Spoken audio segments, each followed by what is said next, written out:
मजारों का जनाजा देखकर निकली मौलाना की चीख, गिड़गिड़ाते हुए मांगने लगा इंसाफ की भीख। फिर भी बाबा का बुलडोजर करता रहा अपना काम।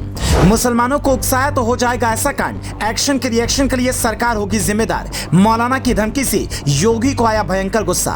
मुसलमानों को बताया ऐसा प्लान कि योगी भी रह गए दंग। मौलाना के एक बयान से मच गया हड़कंप। अवैध मजारों को मौलाना ने बताया बाप की संपत्ति। योगी के बुलडोजर जैसे ही उत्तराखंड पहुंचे तो एक के बाद एक 300 से ज्यादा मजारों को मिट्टी में मिला दिया गया।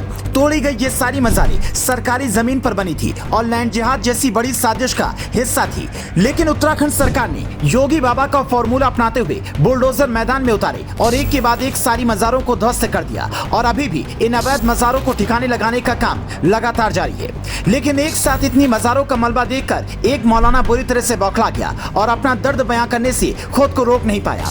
मौलाना ने सरकार को चैलेंज करते हुए एक ऐसा बयान दे दिया जिससे चारों तरफ बवाल मचा हुआ है। मौलाना ने सरकार को जो चेतावनी दी है उससे सुनकर आप भी गुस्से से लाल हो जाएंगे, क्योंकि जब ये बात योगी बाबा के कानों में पहुंची तो उन्हें भी भयंकर गुस्सा आ गया। मौलाना ने मजारों को बचाने के लिए मुसलमानों को क्या प्लान बताया, इसकी पूरी जानकारी आपको इस 3 मिनट की रिपोर्ट में देंगे। लेकिन इससे पहले इस मौलाना और इसके बयान के बारे में आपको बताते हैं।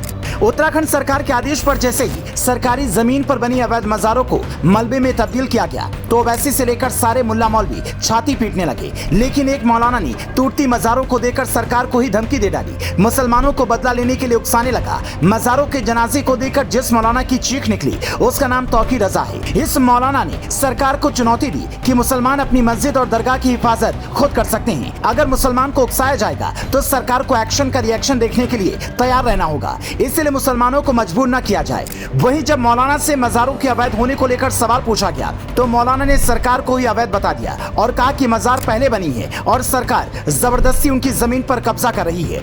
यानी मौलाना का कहना है कि वे जब चाहें जहां चाहें अपनी मजार और दरगाह बना देंगे और जब उनको हटाने के लिए कार्रवाई की जाएगी तो मुसलमान उसकी हिफाजत के लिए सरकार के खिलाफ खड़े हो जाएंगे। लेकिन मौलाना शायद ये बात भूल गए कि ये देश संविधान से चलता है न कि सरिया से, इसलिए अवैध जमीन पर कोई मस्जिद बनी हो या मजार उस पर बुलडोजर चलने से कोई रोक नहीं पाएगा। इस मौलाना का इस तरह का ये कोई पहला बयान नहीं है। मौलाना अक्सर इस तरह की बयानबाजी करके मुसलमानों को उकसाने का काम करता रहता है।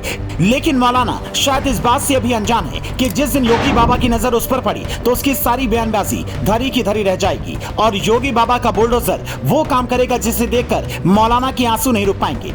उत्तराखंड में मजारों पर जो कार्रवाई चल रही है उसके चलते लैंड जिहाद की बड़ी साजिश को नाकाम किया गया और अभी ये कार्रवाई कई दिनों तक चलेगी, जिससे ना तो कोई मौलाना रोक पाएगा ना ही कोई मौलवी। मजारों को मिट्टी में मिलाने की इस कार्रवाई को लेकर आपकी क्या राय है और इस कार्रवाई को आप 10 में से कितने अंक देना चाहते हैं, हमें वीडियो के कमेंट में जरूर बताएं।